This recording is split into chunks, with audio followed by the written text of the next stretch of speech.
The blood moon rose over Thornhaven on the night Iris Winfield turned 15. Not that anyone celebrated, not that anyone remembered.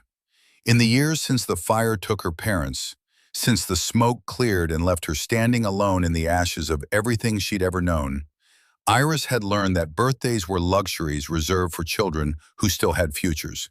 She no longer qualified. The Crimson Rose Tavern squatted at the edge of Thornhaven like a wound that refused to heal. 3 stories of rotting timber and broken promises, its windows glowing red from lanterns that never went dark. The sign above the door swung on rusted chains, creaking in the wind. A rose painted crimson, thorns dripping something darker. Iris knew what the tavern really was. Everyone did. They just pretended not to see. Blood servants. That's what polite society called them.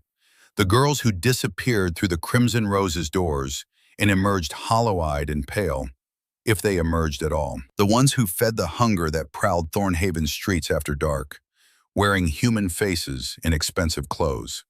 Vampires didn't hide in Thornhaven. They simply ruled with enough subtlety that mortals could pretend they still had choices. Iris learned otherwise the day Uncle Victor and Aunt Magdalene claimed her.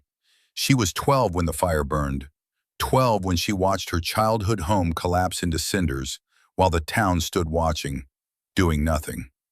12 when the magistrate declared her an orphan and handed her custody papers to Victor Crowley with all the ceremony of signing a receipt for livestock. Family takes care of family, Victor had said, his smile sharp and wrong. Your mother was my wife's sister. Of course we'll provide. Provide. Such a generous word for what followed. The first year, Iris scrubbed floors until her hands bled. The second year, Victor started bringing her to the private rooms upstairs, making her serve wine to men whose eyes reflected red in lamplight, men who smiled with too many teeth, men who asked Victor when she'd be old enough. Soon, Victor always said, very soon. By the third year, she'd stopped counting days, started counting breaths instead. Each one a small victory.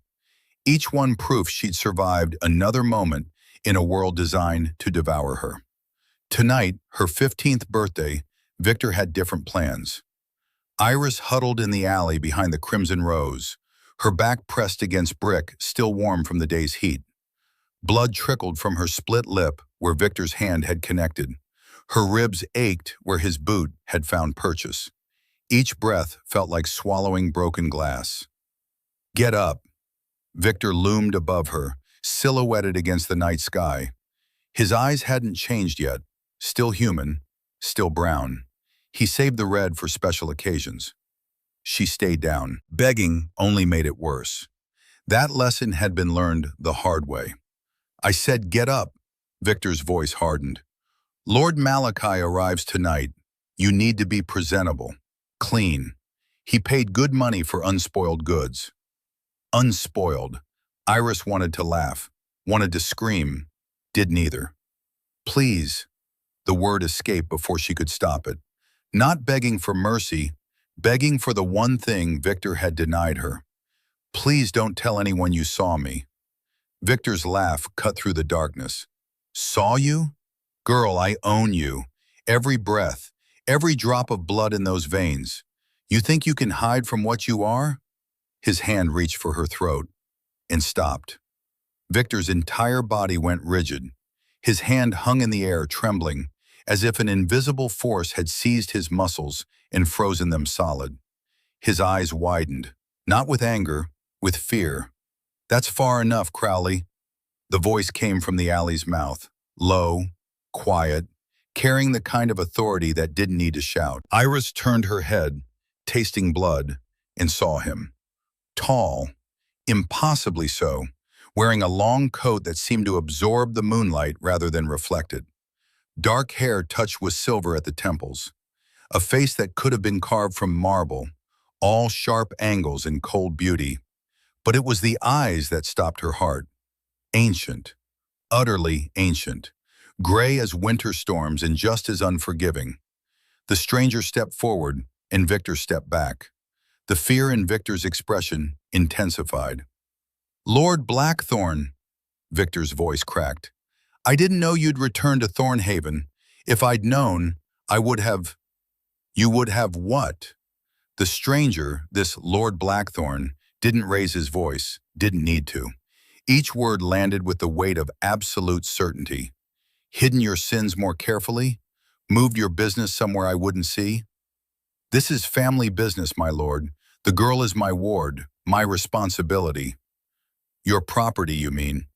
Victor's silence confirmed it. Lord Blackthorne's gaze shifted to Iris. She felt the weight of those gray eyes like a physical touch. Assessing, measuring, not with hunger the way Victor's clients looked at her, with something else, something she couldn't name. What's your name, child? Child. No one had called her that in so long. Iris. Her voice came out barely a whisper. Iris Winfield. How old are you, Iris? 15, today. Something flickered in Lord Blackthorne's expression. There and gone so fast Iris might have imagined it. Pain, perhaps, or memory. And how long have you been living with Victor Crowley? Since the fire killed my parents, sir, 3 years ago. I see. Lord Blackthorne turned back to Victor. The temperature in the alley seemed to drop 10 degrees. Step away from her, Crowley, now. Victor didn't move. You have no right to interfere. The magistrate gave her to me legally. I have papers. Papers can be burned. The threat hung in the air like smoke. Victor's hand twitched toward the knife at his belt. Stopped. Even he wasn't foolish enough to draw steel on Lord Blackthorne. Please, my lord, be reasonable. I've invested years in raising this girl, fed her, clothed her, sheltered her under my roof. Surely I deserve some compensation for... Compensation? Lord Blackthorne's voice could have frozen blood. You want compensation for torment? For selling a child to creatures like yourself? Victor's face went pale. I never... Don't lie to me. Lord Blackthorne moved faster than Iris's eyes could follow. One moment he stood 5 paces away. The next his hand gripped Victor's throat, lifting the smaller man off his feet like he weighed nothing. I can smell the fear on her, the desperation, years of it soaked into her skin like perfume. You broke this child piece by piece and now you want to be paid for it? Victor made choking sounds. His feet kicked uselessly at air. Put him down, my lord, please. Iris didn't know why she said it. Victor deserved worse than strangulation. Deserved everything Lord Blackthorne seemed prepared to deliver. But if Victor died here, in this alley, what would happen to Magdalene? To the other girls still trapped inside the Crimson Rose? Victor was a monster, but he was one monster. Lord Malachi, whoever he was, might be worse. Lord Blackthorne's gray eyes found hers again. Held. After a long moment, he released Victor. The vampire crumpled to the ground, gasping. Get up, Crowley. We're going inside. Victor struggled to his feet, one hand massaging his bruised throat. Inside? Why? Because you're going to show me exactly what you've been doing in that establishment. Every room, every contract, every ledger. And then we're going to have a very long conversation about the law. Victor's expression shifted from fear to calculation. The magistrate answers to me. Lord Blackthorne's voice was soft as a knife sliding between ribs. As do you. As does every vampire in the Northern Reach. Have you forgotten who I am, Crowley? Victor's remaining color drained away. No, my lord, I haven't forgotten. Good, then move.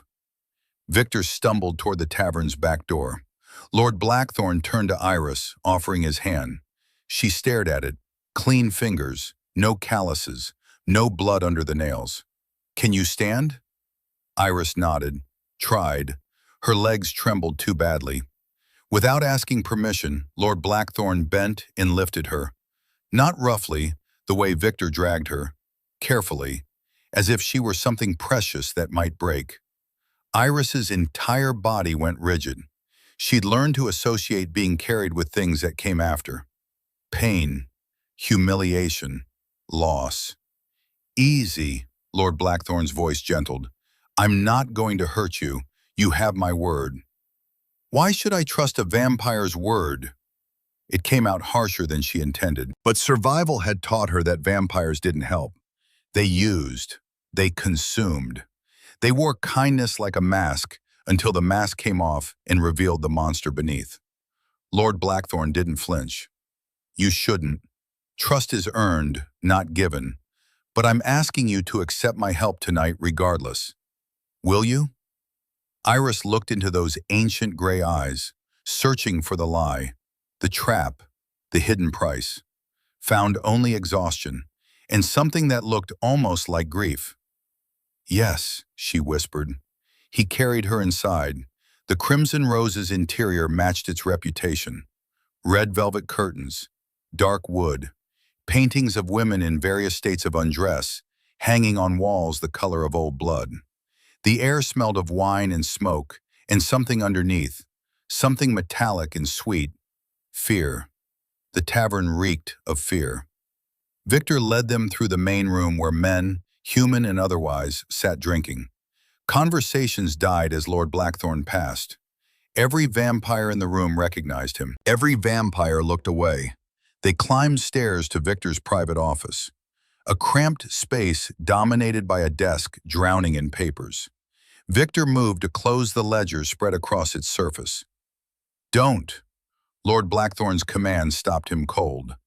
Open them. All of them. Victor's hands shook as he complied. Lord Blackthorne set Iris down in a chair by the wall. She watched as he examined the ledgers with methodical precision.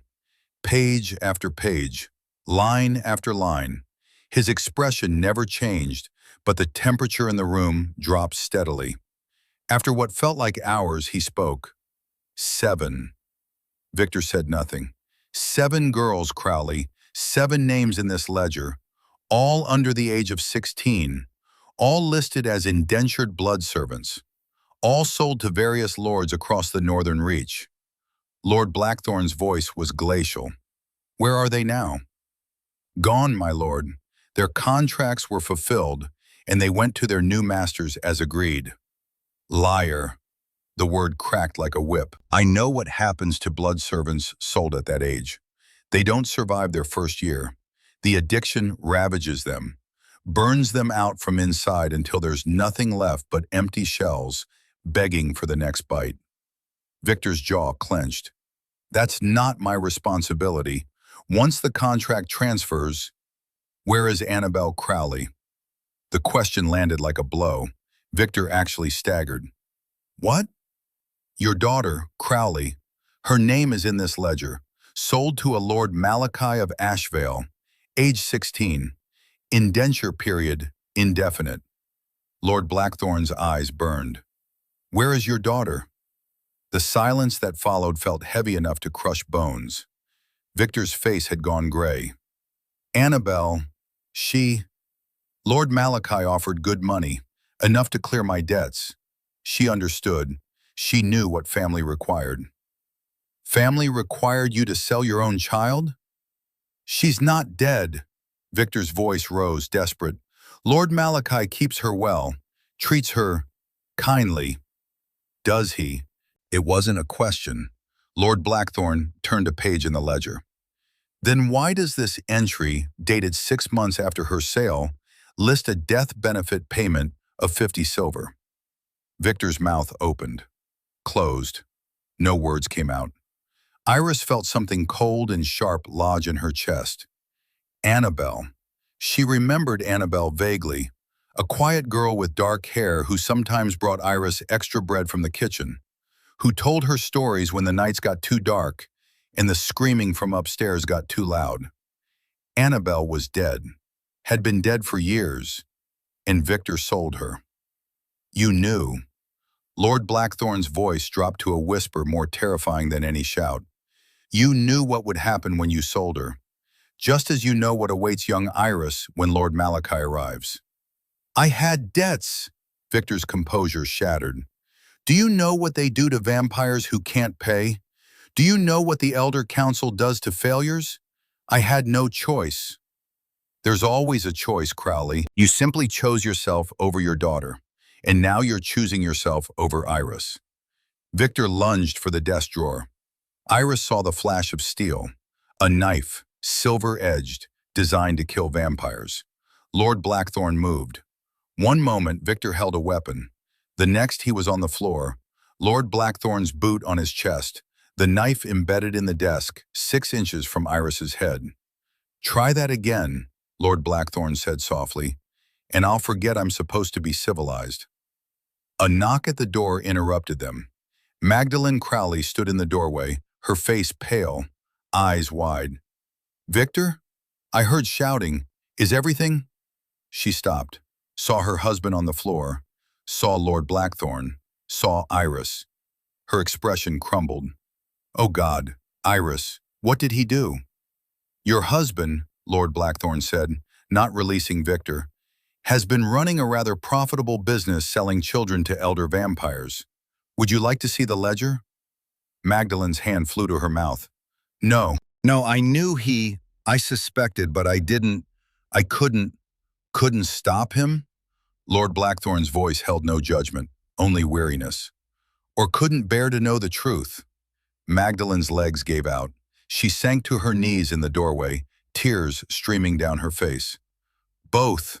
God help me, both." Iris watched her aunt weep, felt nothing. After years of Magdalene's silence, her complicity, her chosen blindness, tears meant nothing. "How long?" Lord Blackthorne asked. 10 years. Magdalene's voice broke. 10 years of girls. Some I knew, some were strangers. All of them gone. And I said nothing, did nothing, just kept cleaning the rooms after they left, washing the sheets, pretending I didn't see the blood. Why? Because I was afraid. Magdalene looked up, meeting Lord Blackthorne's eyes. Because Victor said if I talked, Lord Malachi would kill me. And I chose to live, even if it meant living with this. Lord Blackthorne studied her for a long moment. Then, surprisingly, he nodded. "At least you're honest about your cowardice. That's more than most manage." He released Victor, who scrambled away. "But your honesty changes nothing. The law is clear. Anyone who facilitates blood trafficking faces execution." Magdalene didn't argue, just bowed her head. "However," Lord Blackthorne continued, "I'm willing to offer you one chance at redemption. Tell me everything about Lord Malachi, his contracts, his connections, his plans. Hold nothing back, and I'll ensure your sentence is reduced to exile." Magdalene looked at Victor, her husband of 20 years, the man who'd sold their daughter. "He made Victor do it," she whispered. "All of it. Annabelle, the other girls, the ledgers. Victor wasn't always this. He was kind once, before Malachi turned him." Iris felt the air in the room change. Lord Blackthorne went utterly still. "Explain." 25 years ago, Victor was human. We both were. He owed money to the wrong people. Gambling debts. Lord Malachi offered to clear them. All of them. In exchange for one favor. What favor? Victor had to become a vampire. Had to serve Malachi as a blood supplier. Had to recruit girls, train them, sell them to Malachi's clients. And if Victor ever refused, if he ever tried to run or expose the operation, Malachi would kill me. Slowly. Magdalene's hands twisted in her lap. So Victor agreed. Let Malachi turn him. Spent 25 years destroying himself piece by piece, selling his soul one girl at a time. And I watched it happen. Watched the man I loved become a monster. And said nothing. Did he sell Annabelle willingly? Magdalene's sob answered before her words could. No, God, no. Annabelle found out what we were doing, threatened to go to the authorities. Malachi said it was a perfect opportunity, turn Victor's failure into profit. So he made Victor do it himself. Made him write his own daughter's name in the ledger. Made him watch as Malachi drained her dry and threw her body in the river. Victor made a sound like a wounded animal. She wouldn't stop fighting, wouldn't stop screaming. I begged Malachi to make it quick. He laughed. Iris felt her hands curl into fists. All this time, Victor's cruelty, his coldness, it wasn't just evil, it was grief. Grief twisted into rage, rage turned inward and outward, destroying everyone it touched.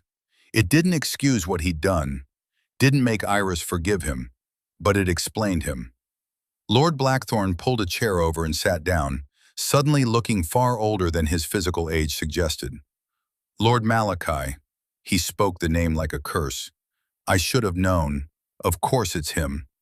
You know him, my lord? Magdalene asked. I know him. Lord Blackthorne's smile held no humor. Malachi Winfield, elder of the Inner Circle, one of the oldest vampires in the Northern Reach, and apparently he has some connection to young Iris. Iris's head snapped up. What? Winfield? That's your family name, isn't it? Yes, but I don't have any living relatives. My parents were the last. Your parents were the last humans in your line. But vampire bloodlines run deeper. Lord Blackthorne's expression turned grim. Tell me, Iris, did your parents ever speak of an uncle? A brother of your father who left the family long ago? Ice flooded Iris's veins. Father mentioned someone, a half-brother from his father's first marriage. They were estranged. Father said the man was dangerous, that we should never seek him out. Smart advice. Lord Blackthorne stood, pacing. Malachi Winfield was turned 3 centuries ago. Over time, he's built an empire on blood trafficking, using his distant human relatives as cover. When those relatives have children, he waits until they're orphaned or vulnerable, then claims familial rights to gain custody. But why? Iris couldn't understand. Why go through all that trouble? Because vampires can't inherit human property, not directly. But if a vampire has legal guardianship of a human heir, he controls their assets until they come of age. And if that human heir happens to die before reaching majority, Lord Blackthorne's meaning was clear. Iris's blood ran cold. My parents' land, the Moonvale property. Precisely. Lord Blackthorne's eyes gleamed. Moonvale sits atop one of the richest silver deposits in the Northern Reach. Silver, the one metal that can kill our kind. Your father's family has owned that land for generations, but as humans, they couldn't mine the silver themselves. Too dangerous, too expensive. So it sat, unused and protected. Until Malachi decided to take it. Until Malachi decided to take it, Lord Blackthorne confirmed. The fire that killed your parents. Did investigators determine the cause? Iris's throat closed.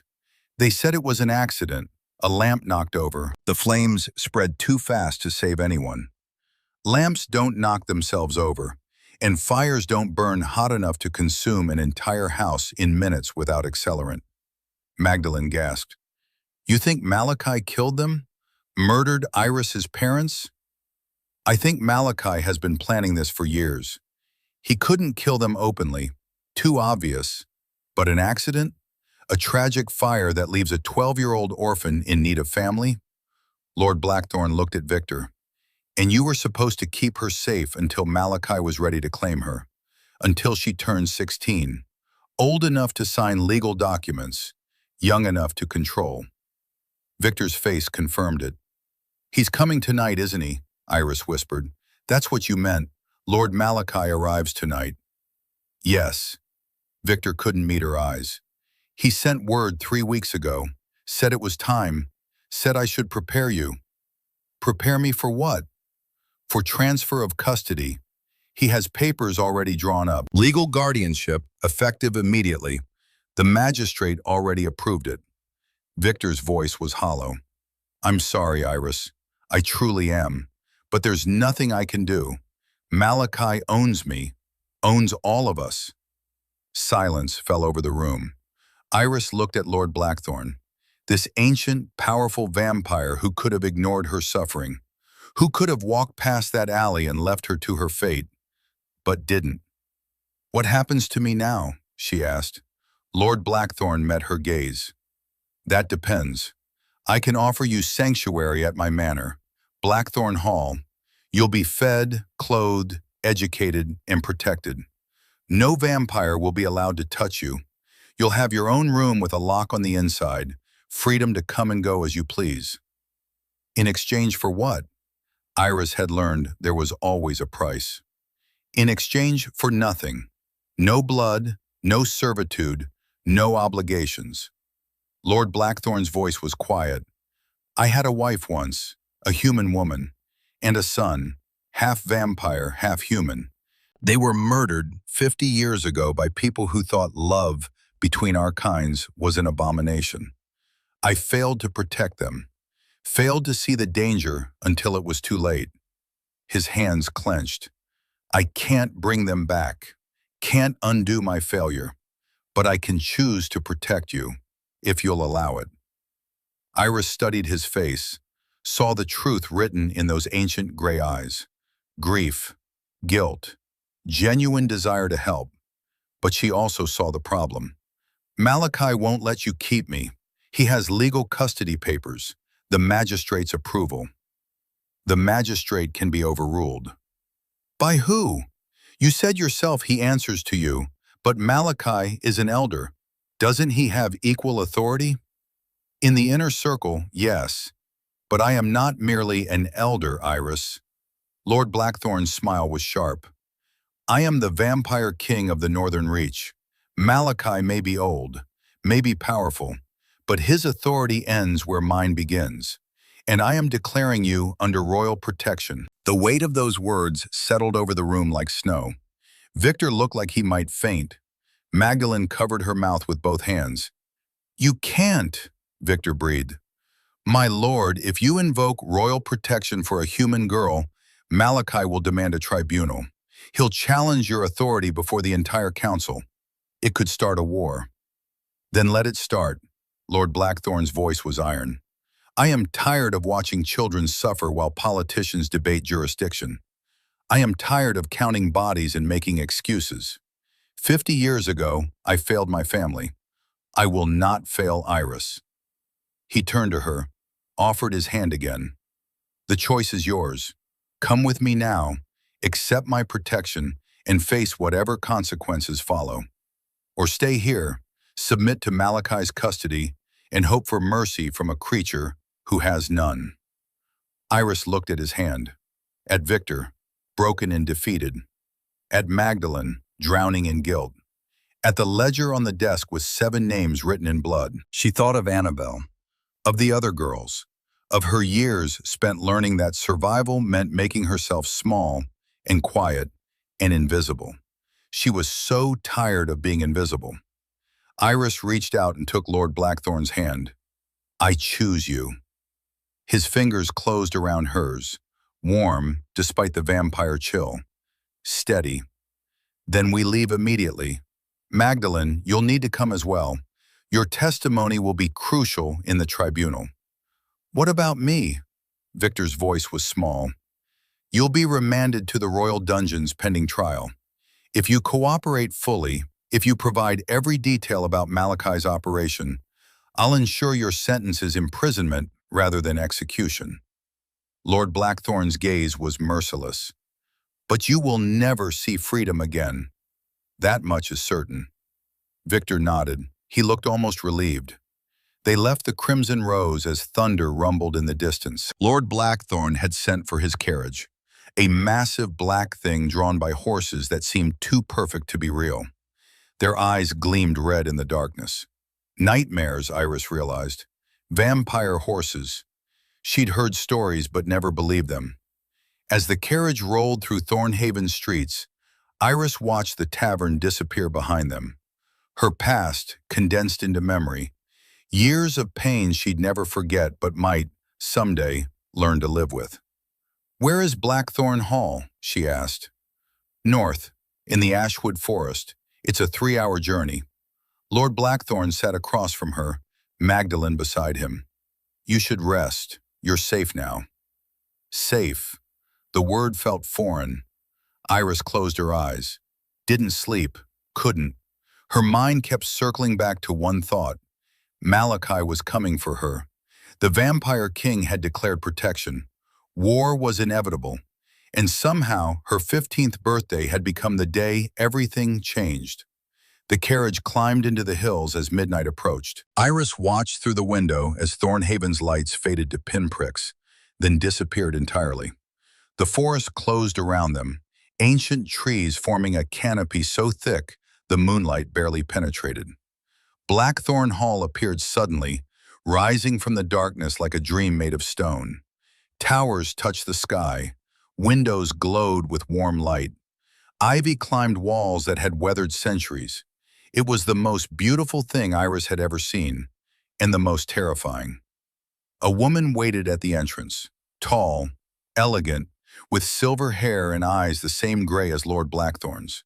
She wore a gown the color of midnight, and when she moved like water, fluid, graceful, predatory.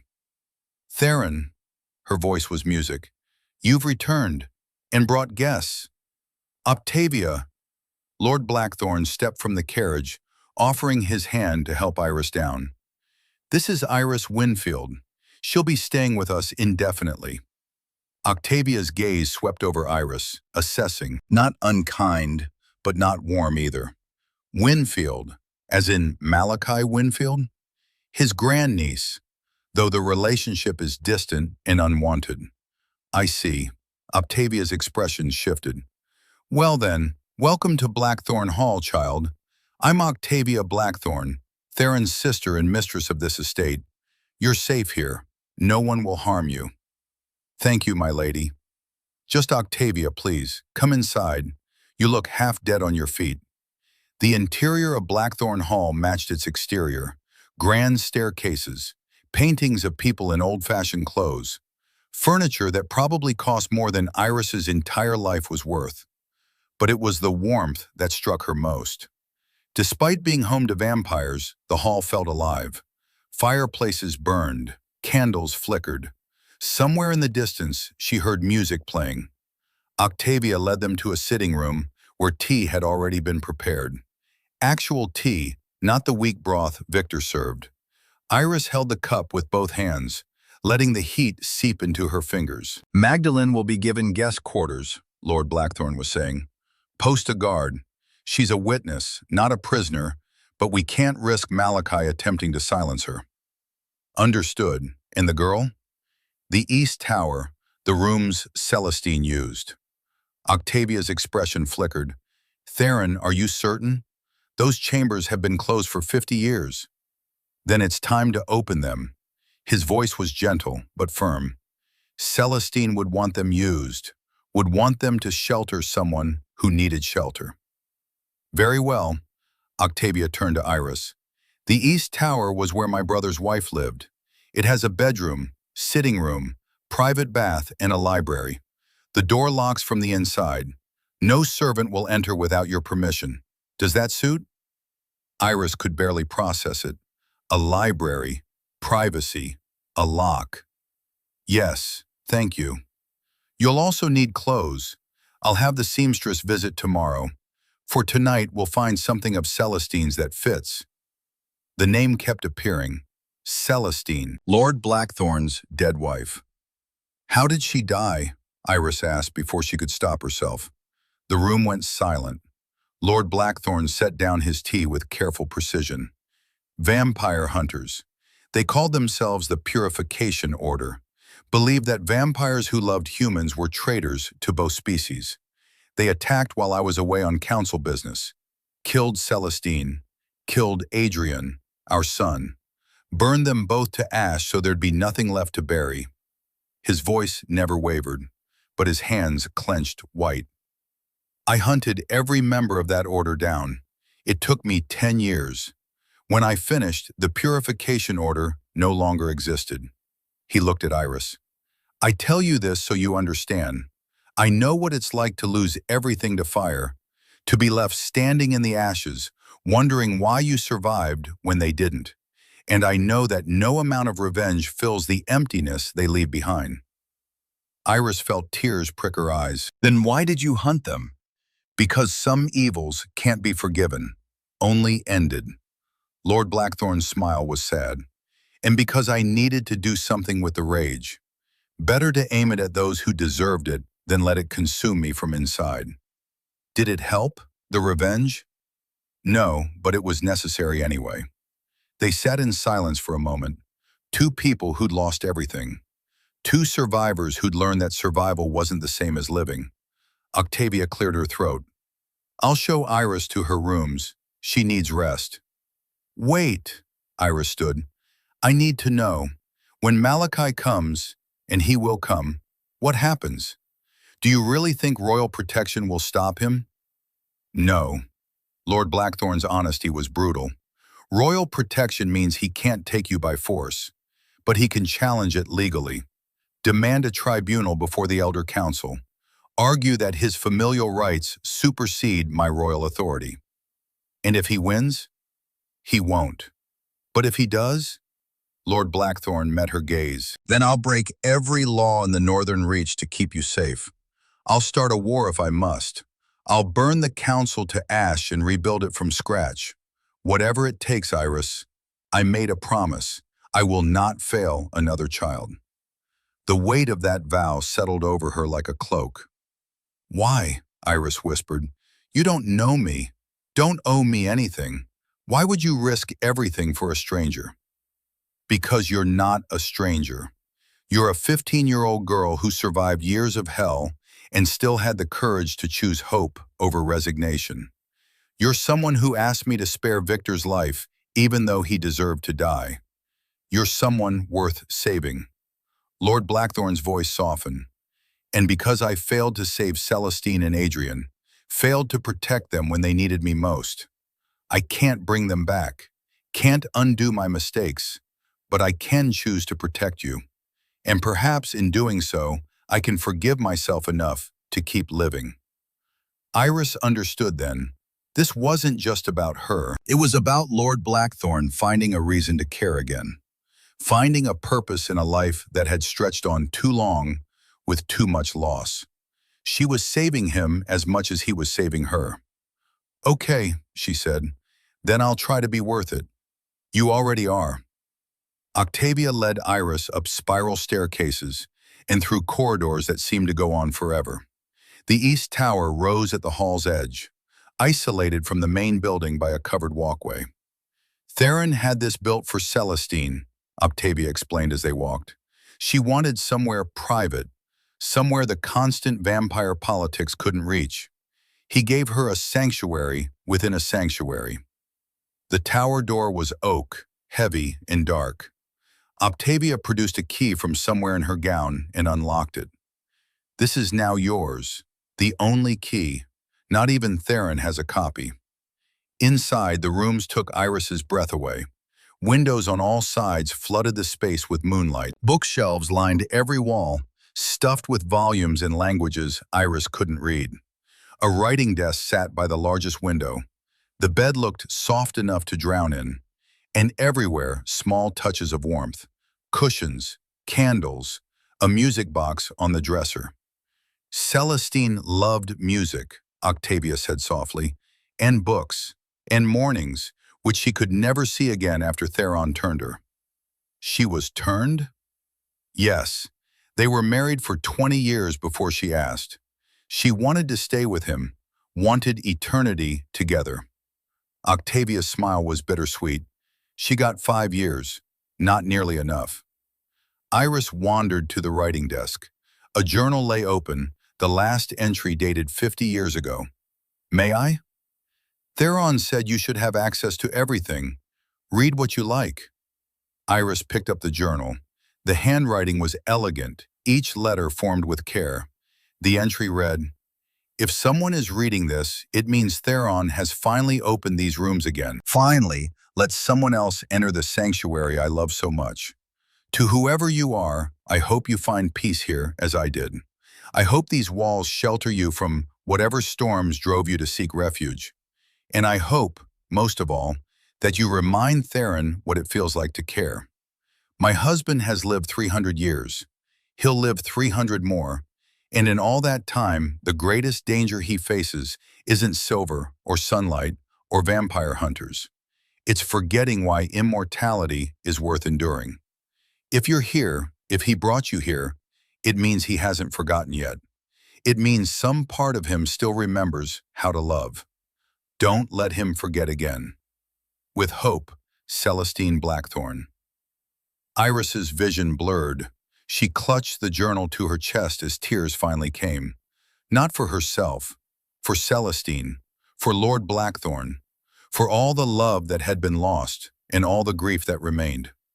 Octavia's hand rested gently on her shoulder. Rest now, child. Tomorrow brings enough challenges. Tonight, just rest.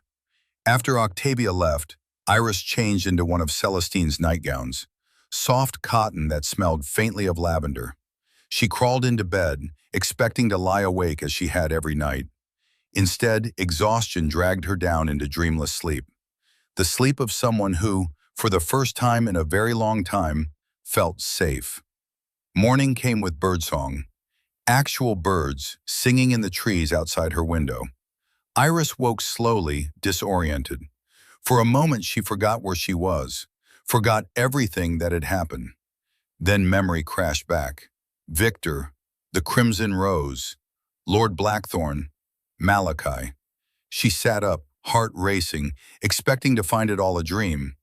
But no, she was still in the tower, still surrounded by Celestine's books, and Celestine's warmth, and Celestine's hope. Still safe. A knock at the door made her jump. "Miss Iris, it's Octavia. May I enter?" Iris crossed to the door, opened it. Octavia stood there with a breakfast tray and a grim expression. "He's here. Malachi arrived an hour ago. He's demanded an immediate audience with Theron." Octavia set the tray on the writing desk. "The tribunal will convene tonight. Theron wants you to eat and prepare yourself. This will not be easy." Iris's hands shook. "Will you be there? At the tribunal?" "Yes, as will every elder in the Northern Reach. This isn't just about custody anymore. Malachi is challenging Theron's authority as king. If he wins, it sets a precedent. Royal protection becomes meaningless. And if Lord Blackthorne wins, then you're safe, and Malachi's power breaks." Octavia's expression was fierce. "Make no mistake, Iris. Tonight's tribunal will determine more than just your fate. It'll determine the future of every vampire in the realm." No pressure then. Iris forced herself to eat, forced herself to breathe, forced herself to remember Celestine's words. Don't let him forget again. She wouldn't. Whatever happened tonight, she would fight. Not just for herself, for Lord Blackthorne, who'd lost so much and still found the courage to care. For Magdalene, who was finally choosing truth over fear. For Annabelle and all the other girls whose names filled Victor's ledger. For all of them, Iris would stand before the council and refuse to be invisible any longer. The blood moon would rise again tonight, and this time, Iris Winfield would be ready. The tribunal was set for midnight. Iris spent the hours between dawn and dusk, learning what it meant to be protected by a vampire king. Octavia arrived after breakfast with a seamstress, a stern-faced woman named Mrs. Hartley, who took Iris's measurements with the efficiency of someone who dressed royalty before. She produced sketches of gowns, each more elaborate than the last.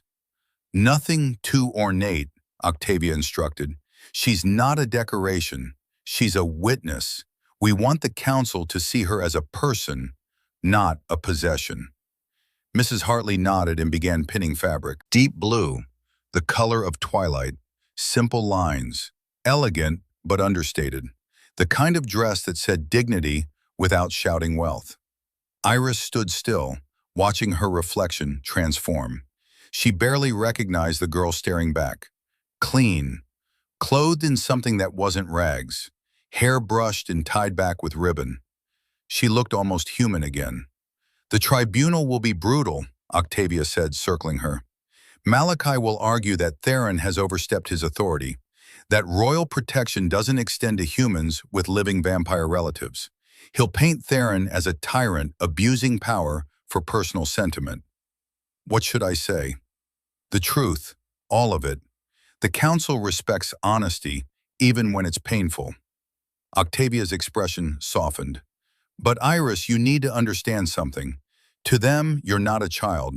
You're a resource, a piece on a board. They won't care about your suffering unless it serves a larger point. What point?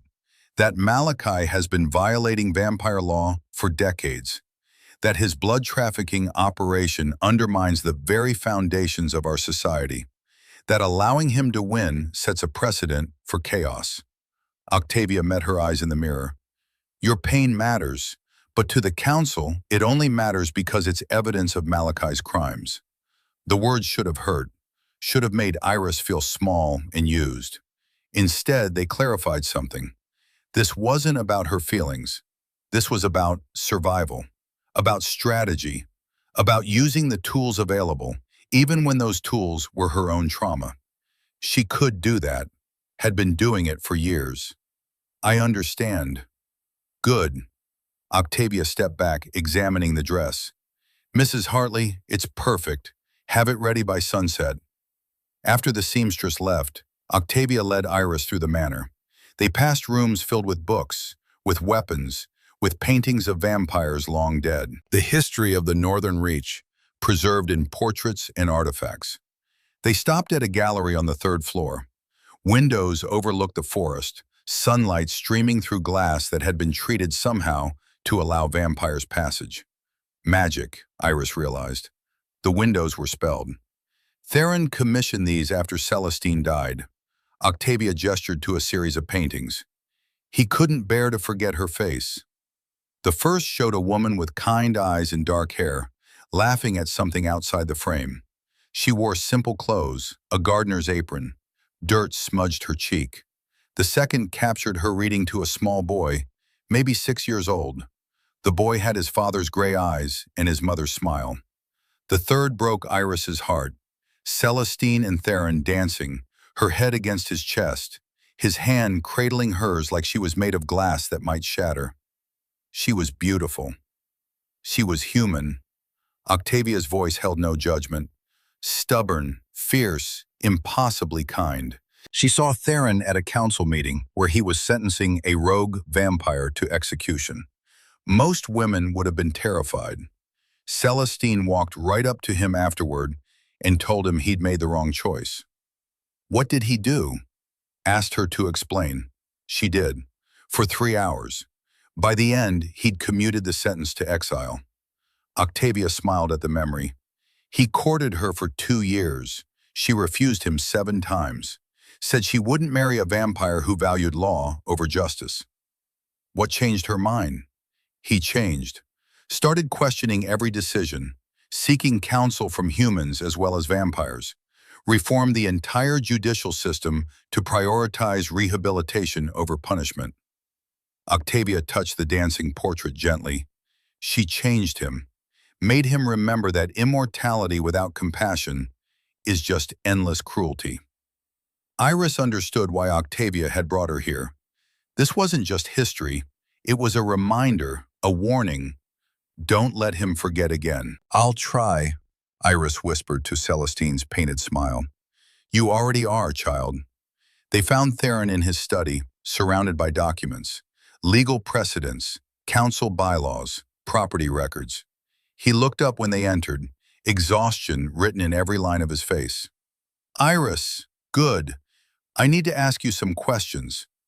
She sat across from him, smoothing her borrowed dress. Your parents' estate, what do you know about the Moonvale property? Not much. Father said it was family land, that his grandfather had claimed it during the settlement era. We never went there. Father said it wasn't safe. Did he explain why? Iris searched her memory. Something about the ground. He said it made people sick, made animals avoid it. Theron and Octavia exchanged glances. Silver poisoning, Theron said. The entire valley is saturated with it. Humans can tolerate brief exposure, but extended time causes illness. For vampires, it's lethal. Even standing near the mines can burn our skin. Then why does Malachi want it? Because silver is the only thing that can truly kill us. A silver blade through the heart, silver poison in the blood. With control of Moonvale, Malachi could forge weapons, build an army, overthrow any vampire who opposed him. Theron's jaw tightened, including me. The implications crashed over Iris like a wave. This wasn't just about custody, wasn't just about money or property. This was about power, about revolution, about one vampire's ambition to rule unchallenged. And she was the key to it all. There has to be a will, Iris said suddenly. Father was meticulous about documents. He wouldn't have left the estate unprotected. We searched your belongings from the Crimson Rose, found nothing. Not there. Father kept important papers with his lawyer, Mr. Thompson, in Prescott. Theron stood so fast his chair fell backward. Thompson? Edmund Thompson? Yes, do you know him? I know him. He's handled Winfield family legal matters for 60 years. If there's a will, he'll have it. Theron was already moving toward the door. Octavia, send a rider immediately. Fast horse. I need that document before tonight. Prescott is 4 hours away. Even with a fast horse, then send 2 riders. 3, I don't care. We need that will. Octavia vanished in a swirl of skirts. Theron turned back to Iris, something fierce burning in his eyes. If that will exists, if it proves your direct ownership of Moonvale, Malachi's entire case collapses. He can claim familial rights all he wants, but vampire law is absolute on one point. Property rights supersede blood claims. But I'm human. Can humans even own property in vampire territory? Your father was human. His father was human. Moonvale has been in human hands for 3 generations. The council can't simply seize it without cause. Theron gripped the desk edge. This is it, Iris. This is how we win. If the will existed. If the rider reached Prescott in time. If Mr. Thompson still had the documents after all these years. So many ifs. Iris spent the afternoon in Celestine's library, trying to distract herself with books. But the words blurred together. Her mind kept circling back to the tribunal, to Malachi, to the uncle she'd never met who wanted her dead. She found a journal tucked between medical texts, different from the one on the writing desk. This one was older, leather-worn soft with age. Inside, Celestine's handwriting again, but younger, less refined. The first entry was dated 70 years ago. Today I met the Vampire King. He sentenced a man to death without flinching, without mercy. I think he's the most dangerous creature I've ever encountered. I also think he's the loneliest. Someone should do something about that. Iris smiled despite her fear.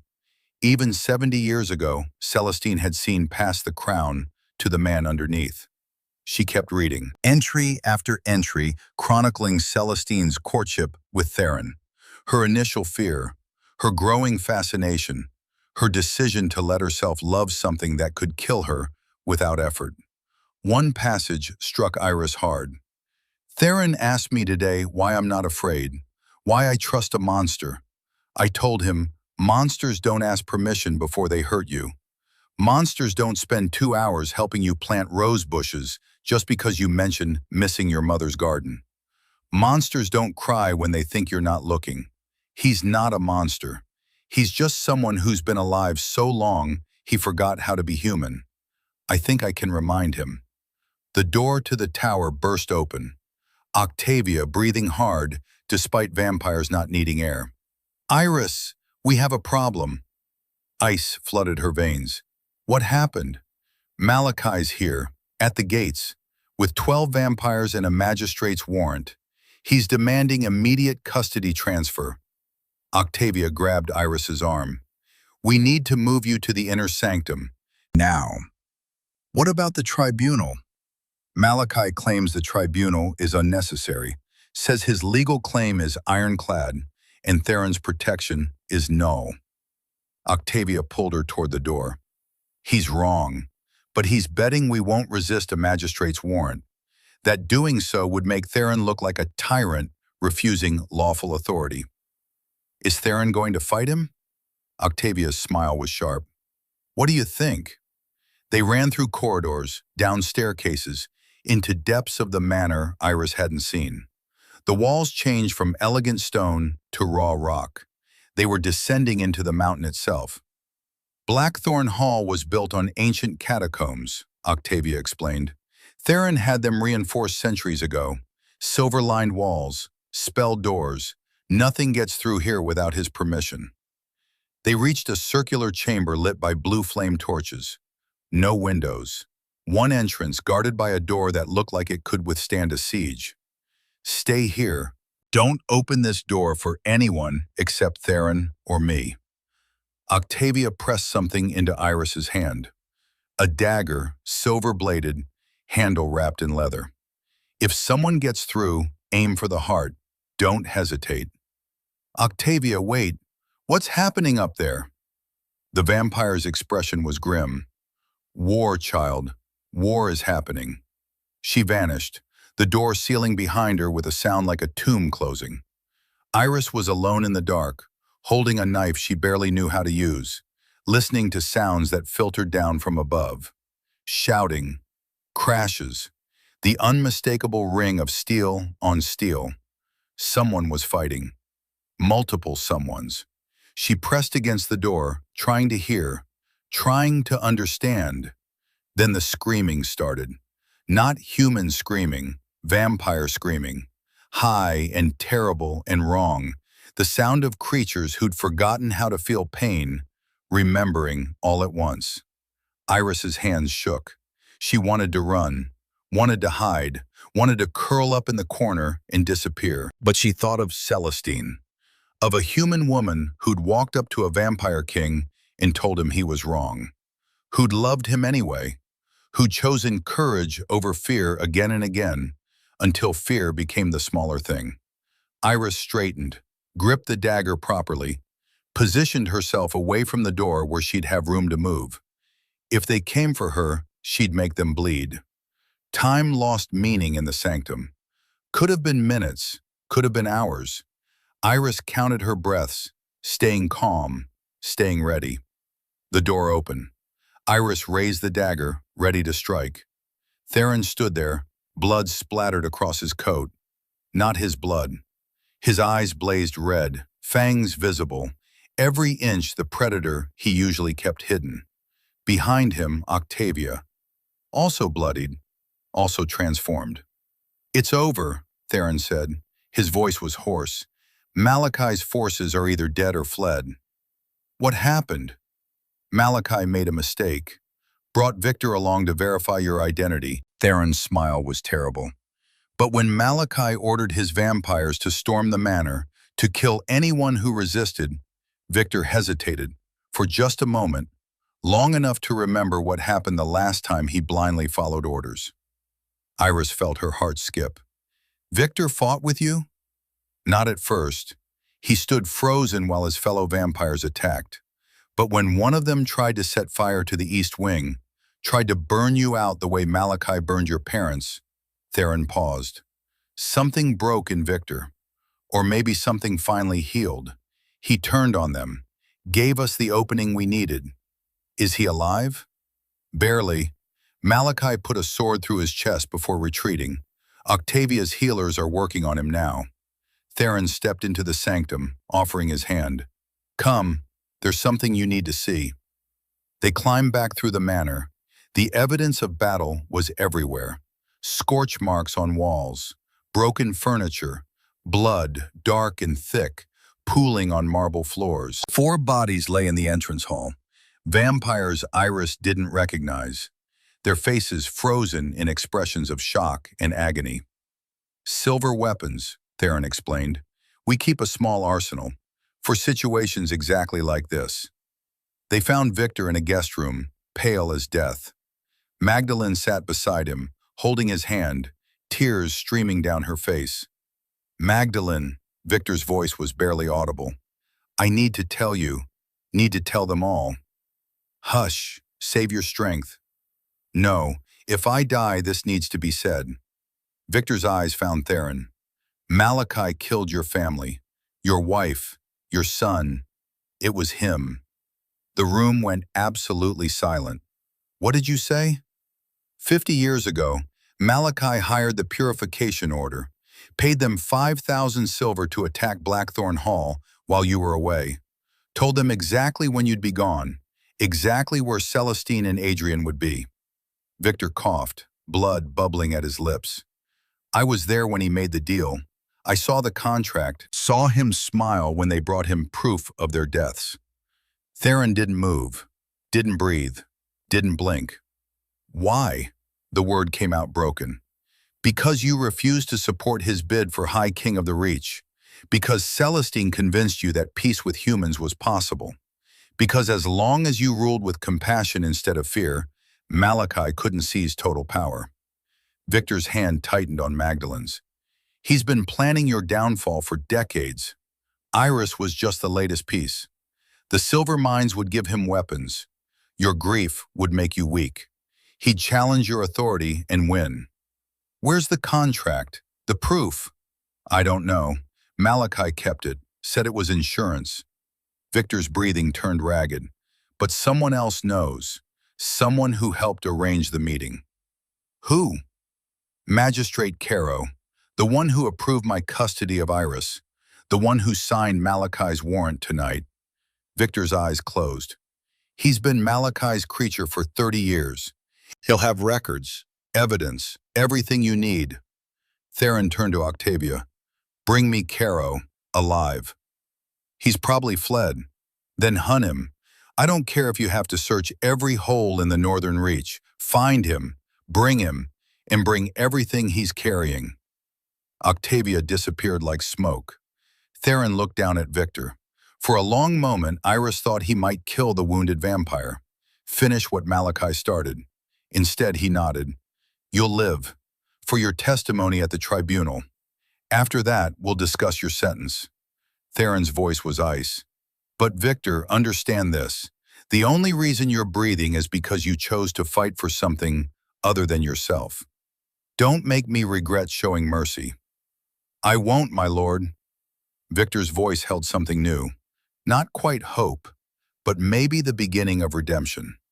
They left Victor to Magdalene's care. Theron led Iris to his study, poured himself a drink he didn't consume, and stared at the portrait of Celestine hanging above the fireplace. I should have known, he said quietly. Should have suspected. The attack was too precise, too well timed. But I was drowning in grief. Couldn't see past my own pain to question the coincidence. Iris wanted to comfort him, didn't know how. What do you say to someone who just learned his family's murder was orchestrated by his enemy? We'll make him pay, she said instead. At the tribunal, we'll expose everything. Will we? Victor's testimony isn't enough. He's a confessed criminal testifying against his former master. The council will dismiss it as self-serving lies. Theron downed the drink in one motion. We need the contract, need Magistrate Caro's records, need proof that even the most skeptical elder can't deny. Then we'll get it. How? Caro could be anywhere, could have burned the evidence already. Maybe, but you're the vampire king. You have resources, connections. Iris moved to stand beside him. And you have something Malachi doesn't. What's that? People who believe in you.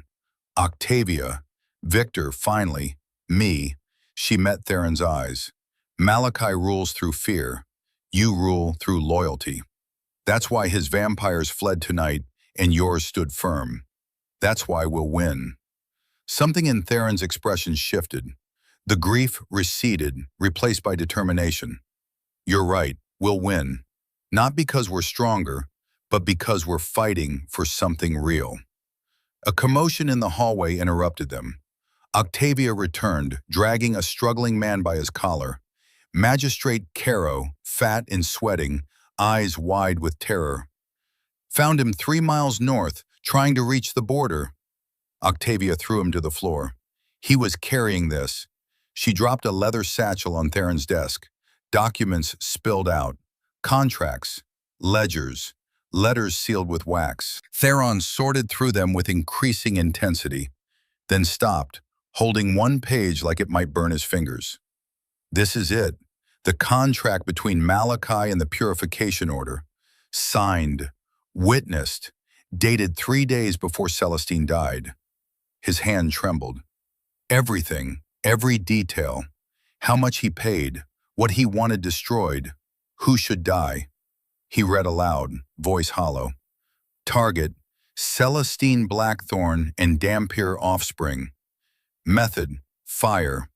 Timing, during king's absence. Payment, 5,000 silver upon proof of completion. Witnesses forbidden. Iris felt tears burning her eyes. This was it, the smoking gun, the proof they needed. There's more, Octavia said, pulling out another document. Property transfer forms. If Iris died in Malachi's custody, Moonvale would revert to the nearest vampire relative. Malachi. He had it all planned. Take custody, arrange an accident, claim the mines. Caro whimpered from the floor. I didn't know. I swear, I didn't know what he was planning. Liar. Theron's voice could have shattered stone. You signed these forms, approved custody transfers, enabled everything. He looked at Octavia. Lock him in the dungeons, deep ones. He'll stand trial alongside Malachi. Please, my lord, I have a family, children. So did I. Theron turned away. Get him out of my sight. After Caro was dragged away, Iris and Theron stood in silence. The evidence of Malachi's crimes spread across the desk between them. The tribunals tonight, Iris said. We have everything we need. Almost everything. Theron's expression was troubled. There's one problem. Malachi is an elder, 400 years old, incredibly powerful. If he decides the tribunal isn't going his way, he might simply attack. And in my current state, weakened from refusing human blood for 50 years, I'm not certain I can defeat him. Then drink. Iris pulled back her sleeve, exposing her wrist. Take what you need. Get strong enough to win. Theron recoiled like she'd offered him poison. No, absolutely not. Why? You said yourself you're weak. You need blood to fight. I need human blood to reach full strength, but taking yours would make you vulnerable, would mark you as my blood servant in the eyes of the council. Theron's jaw clenched. I won't do that to you. Won't reduce you to property after everything you've survived. But if you lose, then I lose. But I'll lose with my honor intact. He met her eyes. Iris, do you know what happens to humans who regularly donate blood to vampires? They become addicted. The vampire's venom creates a bond, a need. They can't function without it. They waste away, desperate for the next bite. I know what blood servants are.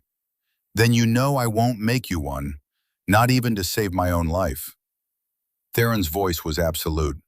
I failed Celestine because I was away when she needed me. I won't fail you by making you dependent on a monster. You're not a monster. I'm a vampire, Iris. We're all monsters. Some of us just choose to fight our nature. He turned back to Celestine's portrait. She believed I could be better. I have to keep believing it too. The conviction in his voice left no room for argument. Iris lowered her sleeve. Then we fight with what we have. Evidence, truth, allies, and hope it's enough. The hours until midnight crawled past. Iris returned to her tower, changed into the blue dress Mrs. Hartley had finished, looked at herself in the mirror, a 15-year-old girl dressed like royalty, playing games with immortal creatures who'd been manipulating power since before her grandparents were born. She should have been terrified. Instead, she felt calm, centered, ready. This was her chance, her moment to stop being a victim and become a witness, to take her pain and make it mean something. For Annabelle, for Celestine, for all the girls whose names filled Victor's ledgers. For herself, Octavia came to escort her to the tribunal chamber. They walked through the manor's depths again, but this time to a different destination. A vast underground hall carved from living rock. Stalactites hung from the ceiling like stone daggers. Torches burned with that same blue flame. 13 thrones arranged in a semicircle, 12 for the elders, one, larger than the others, for the king. The elders were already arriving, ancient vampires, each radiating power that made Iris's skin crawl. They wore clothes from different eras, different countries, different worlds. These were the creatures who ruled the Northern Reach, who decided law and justice, who held life and death in their immortal hands. Iris took her designated seat, a simple chair facing the thrones, the accused position. Theron entered last, wearing formal robes the color of midnight. Silver thread traced patterns across the fabric, symbols Iris didn't recognize. He looked every inch the king. He looked terrifying. He sat on the central throne, gripped the armrests, spoke. "The council convenes. We are here to address Lord Malachi Winfield's challenge to my royal protection of Iris Winfield. Let the accused enter." The chamber doors opened. Malachi walked in, and Iris forgot how to breathe. He looked nothing like she'd imagined. No horns, no visible fangs, no red eyes. He looked kind, gentle, like someone's favorite grandfather with silver hair and warm brown eyes, and a smile that seemed genuine. He looked exactly like the kind of person a desperate orphan would trust. "Theron," Malachi's voice was silk. "Thank you for this audience. I know tensions have been high, but I hope we can resolve this matter civilly." "That depends entirely on you, Malachi." "Of course. I simply want what's best for my grandniece. Surely you can understand a family's desire to care for their own." Malachi's eyes found Iris, held. "Hello, child. I'm your Uncle Malachi. I knew your father when he was young. He was a good man. You have his eyes." Iris said nothing, just stared. "I understand you've been through trauma, that my colleague Victor failed in his duties as your guardian.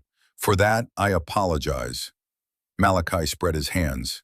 "But I'm here now, ready to provide the family, the stability, the resources you deserve. All I ask is that you come home with me." "Moonvale isn't your home," Iris said. Her voice didn't shake. "It's mine." Malachi's smile never wavered. "Moonvale is your inheritance, certainly, but you're 15, far too young to manage such a property. You need a guardian, someone who understands the complexities of vampire law, someone who can protect your interests." "Someone like you?" "Precisely. Someone who killed my parents so he could steal my land?" The chamber went silent. Malachi's smile finally slipped. "That's a serious accusation, child. Do you have proof?" Theron stood. "We do." He presented the evidence. Every document, every contract. Victor's testimony delivered from his sickbed via spelled crystal that projected his voice. Magdalene's confirmation. The ledgers showing 7 girls sold and killed. And finally, the contract. The purification order agreement. Malachi's signature stark and undeniable. The elders listened, faces impassive, giving nothing away. When Theron finished, Malachi laughed. "Is that all? Forged documents and the ravings of a confessed criminal? Theron, I expected better." "The documents aren't forged." "Prove it. Bring me someone who witnessed me sign that contract. Someone other than Victor Crowley, who has every reason to lie." Malachi's confidence was absolute. "You can't, because it didn't happen." "Magistrate Caro can verify." "Magistrate Caro is in your dungeon, likely being tortured as we speak. His testimony is worthless." The elders murmured. Malachi was right. By vampire law, testimony from prisoners was inadmissible unless independently verified. They were losing. Iris felt panic rising. They had everything: evidence, witnesses, truth, and it wasn't enough. Then she remembered. The journal, Celestine's journal in the tower. "Wait," Iris stood. "There's one more witness, someone who can't lie." "Who?" Malachi's expression turned wary. "Celestine Blackthorne." Confusion rippled through the chamber. Theron looked at her sharply. Iris, Celestine is dead.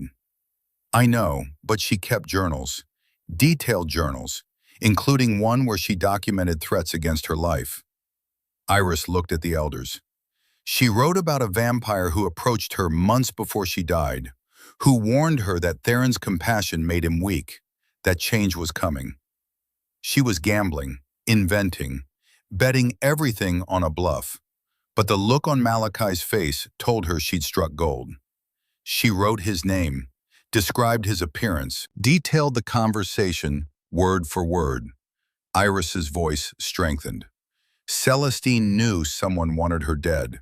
She documented it, dated it, sealed it in a journal that's been locked in her tower for 50 years. That's impossible, Malachi said, too quickly, too defensively. Is it? You visited Blackthorne Hall months before the attack. Public record shows it. You met with Theron about trade disputes. Iris took a step forward. But you also met with Celestine, didn't you? Tried to convince her to stop influencing Theron. Tried to scare her. I did no such thing. Then you won't mind if we retrieve the journal and read the relevant passages. Malachi's mask cracked. Just for a second. But every vampire in the room saw it. The journal would be hearsay. Actually, one of the elders spoke up, an ancient female with white hair. Under law, written accounts sealed at the time of events are admissible as evidence. If this journal exists, it can be entered into record. Theron was already moving. Octavia, get the journal, the one from Celestine's sitting room, blue leather cover. Octavia vanished. Iris held Malachi's gaze, praying, hoping, begging the universe that Celestine had written something, anything, that could support her gamble. Octavia returned in minutes, handed Theron a blue leather journal. He opened it, scanned pages. His expression gave nothing away. Then he found something. His eyes widened fractionally. Entry dated 3 months before Celestine's death. Theron's voice was steel. I'll read it verbatim. He cleared his throat. Lord Malachi Winfield visited today. Theron was in meetings, so Malachi came to the gardens where I was working. He said he wanted to warn me. Your husband is making dangerous choices, he told me, treating humans as equals, suggesting vampires can live peacefully alongside mortal cattle. These ideas will destroy him, will destroy all of us. I told him Theron's ideas were justice, not danger. Malachi smiled. It didn't reach his eyes. You've made him weak, Celestine. Made him forget what he is. That's a problem I intend to solve. I asked what he meant. He wouldn't say more, just told me to reconsider my influence. Said I had a son to think about, that accidents happen to families who interfere with progress. I'm afraid, not for myself, for Adrian, for Theron. I think Malachi is planning something terrible, and I don't know how to stop it.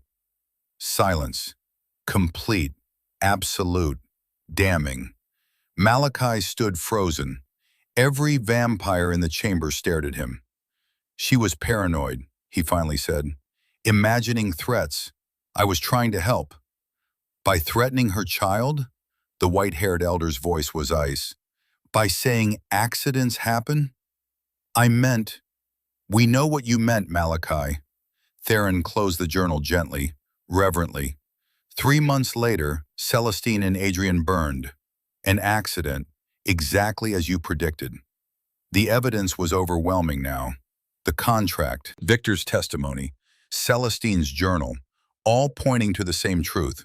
Malachi Winfield was guilty. The elders conferred in whispers. Then the white-haired one spoke. We find sufficient evidence to proceed with a full tribunal. Malachi Winfield, you are hereby charged with conspiracy to commit murder, blood trafficking, and treason against the crown. The trial will convene in 3 days. 3 days? Malachi's composure shattered completely. I demand immediate judgment. You demanded this tribunal. You'll accept our schedule. The elder's voice was absolute. Until trial, you're confined to the council prison. No visitors, no communication. Guards will be tripled. You can't do this. I'm an elder. "You're a criminal." Theron's voice cut through Malachi's protests. "And you'll be treated as one." Guards appeared, vampires in silver-traced armor. They seized Malachi, who fought briefly before subsiding. As they dragged him past Iris, he leaned close. "This isn't over, girl. 3 days. A lot can happen in 3 days." Then he was gone. The elders dispersed. Theron approached Iris, something like awe written across his face. "How did you know? About Celestine's journal?" "I didn't. I guessed." Iris's legs threatened to give out. "I just remembered she documented everything. Hoped she'd written something about Malachi." "She did more than that. She gave us the final piece we needed." Theron's hand rested on her shoulder. "You did brilliantly, Iris." Iris looked at the blue journal, at Celestine's handwriting, at the proof that even in death, the woman was still protecting her family. "We won," she whispered. "We survived round 1, Theron corrected. "But Malachi's right. 3 days until trial. He'll use every second to plan his escape, or revenge." "Then we planned too." They returned to the manor as dawn approached. Iris should have been exhausted, should have collapsed from the emotional toll. Instead, she felt electrified, alive, real. She'd stood before the elder council and testified, had faced Malachi and refused to break, had helped expose a conspiracy decades in the making. She was no longer just a victim, no longer just a frightened girl hiding in shadows. She was a witness, a fighter, a survivor who'd chosen to stand. In her tower, Iris found Octavia waiting. The vampire held a small wooden box. This arrived during the tribunal, a rider from Prescott. Octavia opened the box. Inside lay a document, official, sealed, dated 12 years ago. "The last will and testament of Marcus Winfield," Iris read aloud. "My grandfather." She scanned the contents, felt her heart stop. "All property, assets, and holdings are hereby bequeathed to my granddaughter, Iris Winfield, to be held in trust until her 18th birthday. Said property includes the Moonvale estate and all mineral rights thereto. Under no circumstances shall this property pass to Malachi Winfield or his assigns. Should Iris Winfield die before reaching majority, property shall revert to the Crown for public use. Witnessed and sealed this day by Edmund Thompson, attorney at law." Iris looked up at Octavia. "Malachi can't touch Moonvale. Even if he'd succeeded in killing me, the land would go to Theron, not him. Your grandfather knew Malachi was dangerous, structured the will to prevent exactly what Malachi planned." Octavia smiled. "You were protected all along. You just didn't know it." The implications crashed over Iris. Malachi had orchestrated everything, killed her parents, planned her death, spent years maneuvering. For nothing. The silver mines were never his to take, would never be his. Everything he'd done, every life he'd destroyed, it was all for a prize he could never claim. "We need to show this to the council," Iris said. "We will, at the trial." Octavia took the document. "This is the final nail. With this, Malachi has no defense, no justification, just crimes and corpses." Iris should have felt triumph, should have celebrated. Instead, she felt exhausted, bone-deep, soul-weary exhaustion. "Can I sleep? Just for a few hours?" "Of course, you've earned it." Octavia headed for the door, then paused. "Iris, you were extraordinary tonight." After Octavia left, Iris changed into a nightgown, crawled into bed, pulled the covers up and finally, let herself cry. Not from fear, from release. She'd done it, survived Victor, survived Malachi's attack, survived the tribunal. She'd stood up, fought back, refused to disappear, and in 3 days she'd do it again. But for now, for just a few hours, Iris Winfield let herself rest. Tomorrow would bring new battles, new challenges, the final trial that would determine not just her fate, but the fate of every vampire in the Northern Reach. But tonight, she was safe, protected. home. And that was enough. 3 days. Iris counted them in heartbeats, in breaths, in the slow rotation of the sun across her tower windows. 3 days until the trial that would determine everything. She spent them preparing, not just with testimony, with something deeper, something that felt like learning to be human again. Octavia taught her vampire law, the intricate dance of precedent in politics that governed the Northern Reach. How elders voted, what evidence they valued, which arguments would sway them and which would fail. They're ancient, Octavia explained, spreading documents across the library table. Most haven't been human for centuries. They've forgotten what it feels like to be vulnerable, mortal, afraid. Then how do I reach them? By reminding them why they made Theron king. Octavia's eyes gleamed. He doesn't rule by fear. He rules by showing them that immortality without purpose is just extended death. That even vampires need something to protect. Iris understood. She wasn't just testifying against Malachi. She was testifying for a vision. A world where vampires and humans could coexist. Where power served justice instead of appetite. Celestine's vision, the one she'd died defending. On the second day, Victor recovered enough to speak. Iris visited him in the healing rooms, where Magdalene kept constant vigil. He looked diminished, mortal almost. The vampire strength drained by silver poisoning and guilt. "I don't expect forgiveness," he said when Iris entered. "I know it changes nothing, but I need you to understand. I'm not making excuses, just telling you who I was before I became this." Iris sat beside his bed, studied the face of the man who'd tormented her. "Tell me about Annabelle." Victor flinched like she'd struck him. "Why?" "Because I need to understand. Need to know if any part of you was still human when you did what you did." Silence stretched between them. Then Victor began to speak. "She was 6 when I was turned. Happy, innocent. Used to bring me flowers from the garden. Yellow ones. Said they matched the sunshine." His voice cracked. "After Malachi changed me, after the hunger started, she'd still bring flowers. Still smile. Still trust me." "What changed?" "She grew up. Started noticing things. The girls who came through the tavern. The ones who never left. She asked questions." Victor's hands clenched the sheets. "When she was 15, she found the ledgers. Confronted me. Said she'd tell the authorities if I didn't stop." "And Malachi found out?" "He found out. Said it was perfect. Turned my failure into profit. Proved my loyalty." Victor's tears fell freely now. "I begged him. Offered myself instead." He laughed. Said daughters were worth more than failed vampires. Iris felt something twist in her chest. Not quite pity, not quite understanding, just recognition. "She fought," Victor continued, "screamed, called me a monster. She was right. I was. I am." He looked at Iris with eyes that had seen too much and learned too late. "I can't undo what I've done. Can't bring her back. Can't erase the pain I caused you.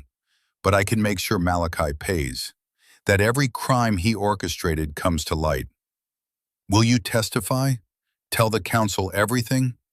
"Yes, even if it means my execution." Victor's voice steadied. "Annabelle deserved that much. You deserve that much." Iris stood to leave, paused at the door.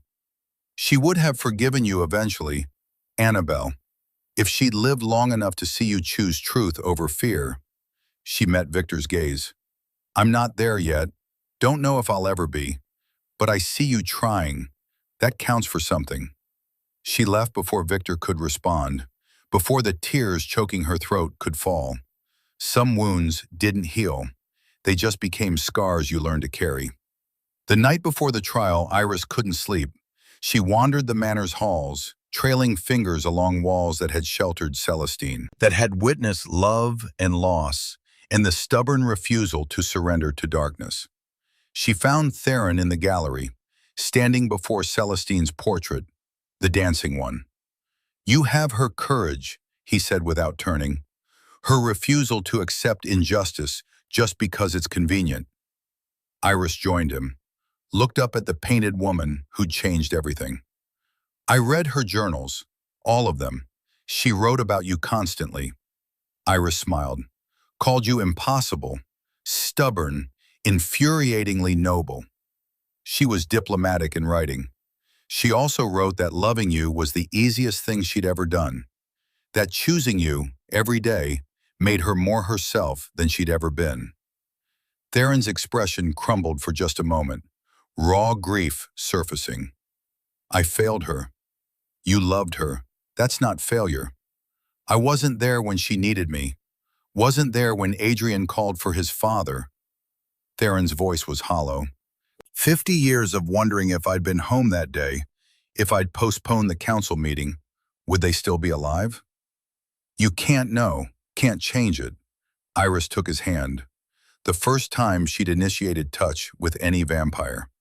But you can honor them, by being the king Celestine helped you become, by protecting people like me who have nowhere else to go. And if I fail again, if Malachi wins tomorrow and I can't stop him, then we fight, we run, we survive. Iris squeezed his hand, but we don't surrender. Celestine didn't teach you to surrender. She taught you to keep trying even when trying feels impossible. Theron looked down at her, ancient eyes meeting mortal ones, finding something there that made him straighten, stand taller. You're 15 years old. You shouldn't be the one giving me courage. You gave me sanctuary when I had nothing. Least I can do is return the favor. They stood together in silence. Two survivors, two people who'd lost everything and chosen to keep living anyway. Tomorrow would bring judgment, would determine the future of the Northern Reach. But tonight, they had this, each other, the memory of those who'd loved them, the determination to make that love mean something. It was enough. The blood moon rose exactly at midnight. Iris stood in her tower, watching it climb through darkness. Red as wine, red as vengeance, red as the justice that was finally coming. She wore the blue dress again, Celestine's jewelry, a silver pendant Octavia had given her. For protection, the vampire said, and courage. The council chamber had been transformed. More seating, more guards, more witnesses. This wasn't just a tribunal anymore. This was history being written. Iris took her place facing the 13 thrones. Every elder was present. Every seat filled with vampires who'd seen centuries rise and fall. They would decide Malachi's fate and hers. Theron entered wearing his crown. Actual crown, silver and iron twisted together, set with stones that gleamed red in the torchlight. He'd never worn it before, not in Iris's presence. He looked like what he was, a king, a ruler, someone who held power and wielded it with precision. He looked terrifying and magnificent and absolutely unstoppable. This council convenes to pass final judgment on Malachi Winfield. Theron's voice filled the chamber. The charges, conspiracy to murder, blood trafficking, treason, high crimes against the crown and the people of the Northern Reach. Malachi was brought in chains, silver chains. They burned his wrists raw, left blisters that wouldn't heal. He'd aged in 3 days. Not physically, vampires didn't age, but something in his bearing had withered, the confidence, the certainty. He looked cornered, dangerous. You have no authority to judge me, Malachi said. I'm an elder, your equal.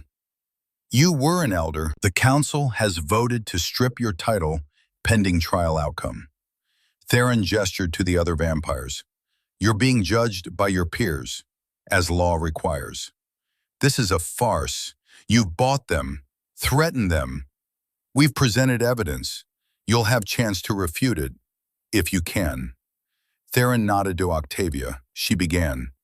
Document after document, the contract with the purification order, Victor's ledgers showing 7 girls sold, Magistrate Caro's records of falsified custody transfers, Celestine's journal entries warning of Malachi's threats. And finally, Marcus Winfield's will, Iris's inheritance, the proof that Malachi could never have legally claimed Moonvale. The evidence mounted like stones, each one heavier than the last, each one undeniable. When Octavia finished, the chamber sat in silence. One of the elders spoke, the white-haired female from before. "Malachi Winfield, how do you answer these charges?" Malachi laughed, sharp, bitter, the sound of something breaking. "How do I answer? I did what was necessary, what all of you were too weak to do." He turned to face the council. "We're vampires, predators. We're supposed to rule, to dominate, not bow to human sentiment and pretend we're civilized." "So you admit the crimes?" "I admit to recognizing reality. Theron has made us soft, made us weak, marrying humans, granting them rights, pretending we're all one happy family." Malachi's eyes blazed red. "I tried to save us, tried to remind him what we are. And when he wouldn't listen, when that human wife poisoned him against his own kind, I did what had to be done." The admission struck like thunder. Every vampire in the chamber reacted. Gasps, hisses, movement. Malachi had just confessed, openly, proudly, "You killed Celestine Blackthorne." Theron's voice was deadly quiet. "Killed her son, killed 7 human girls, killed Iris's parents. And you're proud of it." "I'm proud I acted while you wallowed in sentiment." Malachi rattled his chains. "You want to know the truth? Fine, I'll give you truth. I hired the hunters, paid them well, told them exactly when to strike. And when they brought me Celestine's ashes, I smiled. Because finally, you'd learn what it meant to lose." "And did I?" Theron stood, descended from his throne, approached Malachi with lethal grace. "Did I learn my lesson? Did I become the monster you wanted? You became a grieving fool, locked yourself away, stopped drinking, stopped living. You gave up everything that made you strong." "No," Theron stopped inches from Malachi. "I gave up everything that made me like you. There's a difference." He turned to the council. "I could kill him now, right here. It would be justice. It would be deserved." Malachi tensed, ready for the strike. It didn't come. "But I won't, because that's what he expects, what he wants, to die fighting, to be remembered as a rebel against tyranny instead of what he really is, a coward who murdered children because he was afraid of change." Theron returned to his throne. "The council will vote, death or exile. But either way, Malachi Winfield's reign of terror ends tonight." The elders conferred, whispered among themselves, ancient creatures weighing evidence in precedent. Finally, the white-haired elder stood. "We've reached consensus. Malachi Winfield, you are found guilty on all charges. The sentence is death by sunlight, to be carried out at dawn." Malachi didn't flinch, didn't beg, just smiled that terrible smile. "You think this changes anything? There are others like me, others who remember what we were before Theron made us weak. This isn't over." "Yes," Iris said, standing. "It is." Every eye turned to her. "You're wrong about Lord Blackthorne, wrong about what makes vampires strong." Iris walked forward until she stood before Malachi. "You think power is dominance, control, fear. But that's not power. That's just cruelty wearing a crown. And what would you know about power, little girl? I know you spent decades planning, scheming, murdering, and in the end, you got nothing. No land, no victory, no legacy except ash and blood." Iris's voice strengthened. "Lord Blackthorne lost his family and chose to keep protecting people anyway, chose compassion over vengeance, chose to build instead of destroy. That's power, Malachi, real power, the kind that lasts. Pretty words won't save you when his protection fails. His protection isn't what saves me." Iris met those ancient, hateful eyes. I saved myself. By refusing to become what you tried to make me, by choosing hope over fear, by surviving you. She stepped back, looked at Theron, at Octavia, at Victor watching from the side chamber, at Magdalene holding her husband's hand. All of us survived you. That's your real failure. Not that you lost, that despite everything you did, everyone you hurt, we're still standing, still choosing kindness, still believing in something better. Silence. Then Magdalene stepped forward. She held something small, a book bound in dark leather. There's one more piece of evidence. Her voice trembled but held. Something I've kept hidden for decades. Something I should have revealed the day I witnessed it. She opened the book. Pages covered in dark writing. Not ink, something else. This is my blood diary. Vampires can't fake these, can't alter them. What's written in blood is true. Magdalene's hands shook. I recorded everything. Every meeting Malachi had at the tavern, every deal he made, every girl he bought. She read aloud, voice breaking. August 15th, 1820. Victor came home at dawn crying, said Malachi made him sign the contract, the one that would kill Theron's family. Victor refused at first. Malachi threatened to kill me, to kill Annabelle, said if Victor didn't help, we'd all burn. Victor signed, hated himself, but signed. I should have told someone, should have warned them, but I was afraid. God forgive me, I was afraid. Magdalene turned pages, read more. Entry after entry, years of complicity, of silence, of choosing survival over truth. This diary is my confession, my testimony, my shame. She looked at the council. I'm guilty too, not of Malachi's crimes, but of allowing them to happen, of knowing and doing nothing. She handed the diary to Theron. I don't expect forgiveness, don't want it, just want the truth on record, all of it, so this never happens again. The white-haired elder took the diary, examined it. Her expression grew grimmer with each page. This is authentic. Blood testimony cannot lie. She looked at Malachi. Every crime, every victim, every moment of your conspiracy, all recorded, all witnessed. Malachi said nothing. What could he say? The evidence was absolute, undeniable, written in blood and sealed by time. Is there anything else? The elder asked. One thing. Theron looked at Iris. Would you like to speak? For the victims who can't? Iris nodded, stood before the council one final time. I don't know what to say. I'm just a girl, 15 years old. I've survived things I shouldn't have, lost things I'll never get back. And I'm standing here because one vampire chose mercy over law, chose to see me as a person instead of property. She took a breath. Malachi killed my parents, killed Celestine and Adrian, killed 7 other girls whose only crime was being vulnerable. He did all this for silver mines he could never legally own, for power he'd never rightfully hold, for a vision of dominance that requires crushing everyone who doesn't fit. That vision fails, has to fail, because real strength isn't domination, it's protection. It's choosing to use power to shelter instead of destroy. It's what Lord Blackthorne did when he found me bleeding in an alley and decided I was worth saving. So yes, Malachi should die, not for revenge, not for justice, but because as long as he lives, girls like me aren't safe. Families like Celestine's aren't safe. And the future Lord Blackthorne is trying to build, where vampires and humans coexist, can never be real.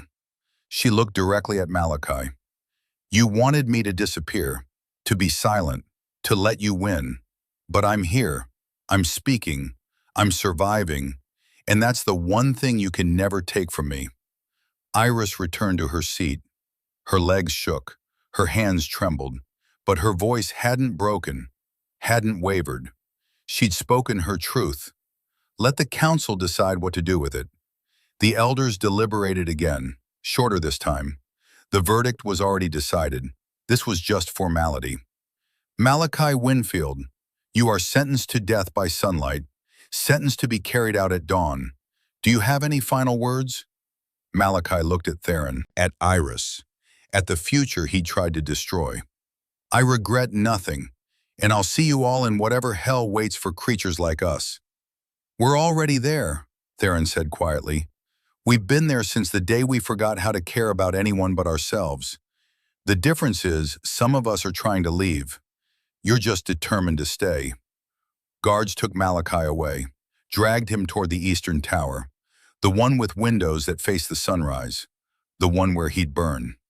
Iris didn't watch, didn't want the image seared into her memory, the sight of a vampire dying by degree as sunlight consumed him.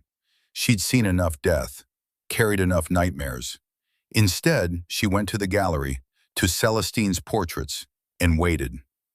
Dawn came slowly, then all at once. In the distance, Iris heard screaming, Malachi's voice, high and terrible as sunlight found him, as fire that couldn't be extinguished ate through flesh and bone. Then silence. Theron appeared beside her. He looked exhausted, hollowed, old in a way that had nothing to do with years. It's done. How do you feel? Empty. I thought I'd feel relief, satisfaction, something. He shook his head. I just feel tired. That's normal. After fighting for so long, winning feels strange. Iris took his hand again. But we did win. We stopped him, saved others from what he'd have done. At what cost? At the cost it required. No more, no less. She looked up at Celestine's smiling face. She'd be proud. You used law instead of violence, built consensus instead of ruling by fear. You showed the council what kind of king you are. The kind who needs a 15-year-old girl to remind him why he's fighting. The kind who listens to 15-year-old girls. That's rarer than you think. They stood together as the sun climbed higher, as Blackthorne Hall woke to a new day, a day where Malachi Winfield no longer existed, where his crimes were exposed and his legacy was ash. What happens now? Iris asked. Now you grow up, live your life, inherit Moonvale when you turn 18. Theron's expression softened. You're free, Iris, truly free. No guardians, no threats, just you and whatever future you choose. Can I choose to stay here, at Blackthorne Hall? For as long as you want. This is your home now, officially. He smiled.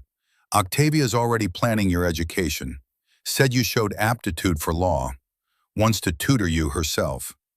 I'd like that, learning, growing, becoming something more than a victim.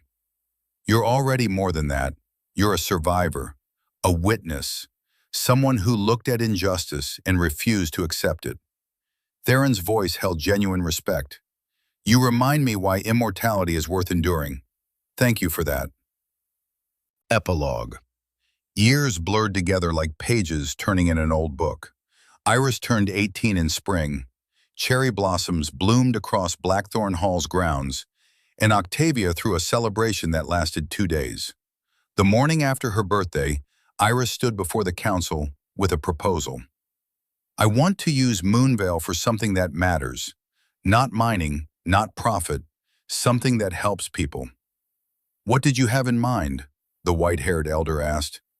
A sanctuary for humans who've been abused by vampires, blood servants who want freedom, children orphaned by violence, anyone who needs shelter and has nowhere else to go. Iris presented documents she'd prepared. I'm calling it Celestine's Haven, in memory of someone who believed vampires and humans could coexist with dignity. The council approved unanimously. She spent the next year building. Theron provided resources. Octavia provided expertise.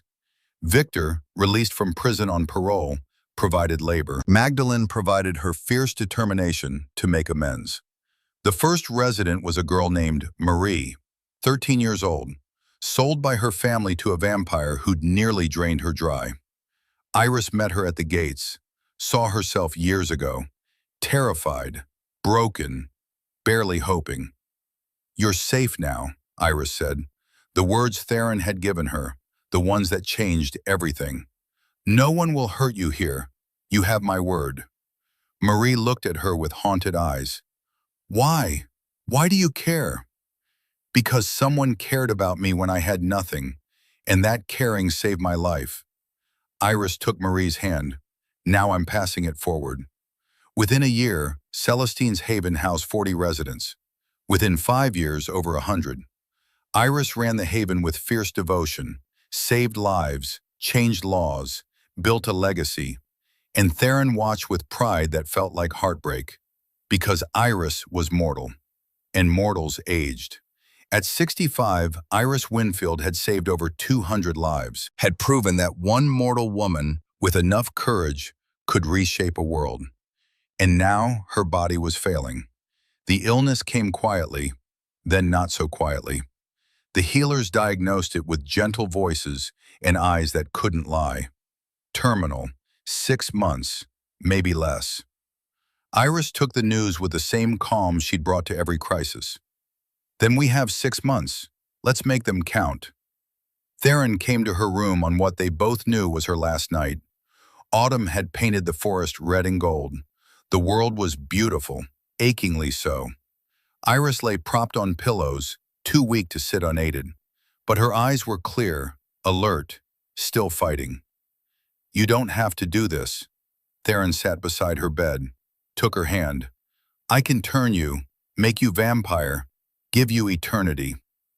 They'd had this conversation before. Iris's answer never changed. No. Iris, please, I can't lose you. Not like I lost Celestine. You're not losing me.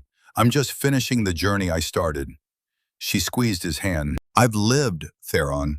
Really lived. Loved people. Built something meaningful. That's more than most mortals get. It's not enough. 65 years isn't enough. It's exactly enough. It's what I was given, and I used it well. Iris smiled. The expression was weary, but genuine. I don't want eternity. Don't want to watch everyone I've saved grow old and die while I stay frozen. I won't trade being human for anything. You could never become a monster. Maybe not, but I'd stop being me. Her breathing grew labored. And Theron, find someone else to save. Another lost soul who needs sanctuary. Don't let your heart close again. That would be the real death.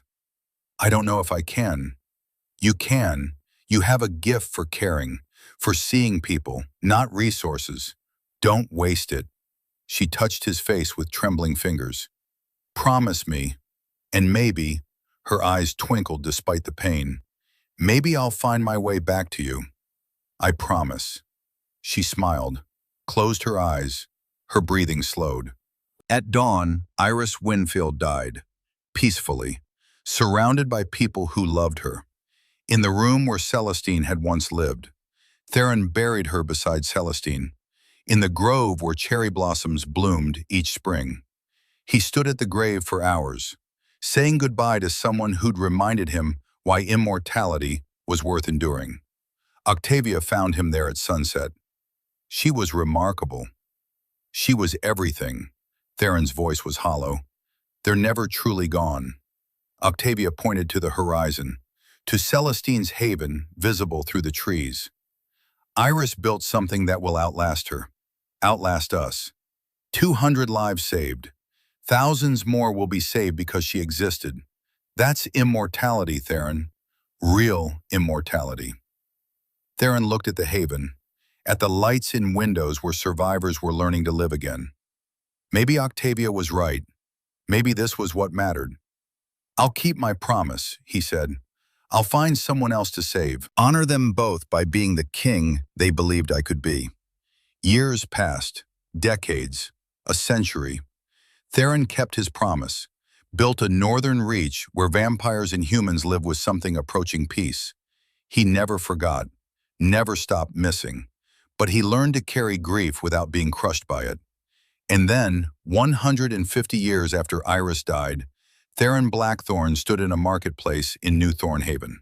The world had changed. Electricity, cars, technologies that seemed like magic. but some things stayed the same. He was buying books when he heard it, a girl's voice, sharp with defiance despite the fear underneath. "Let go of me, I don't belong to you."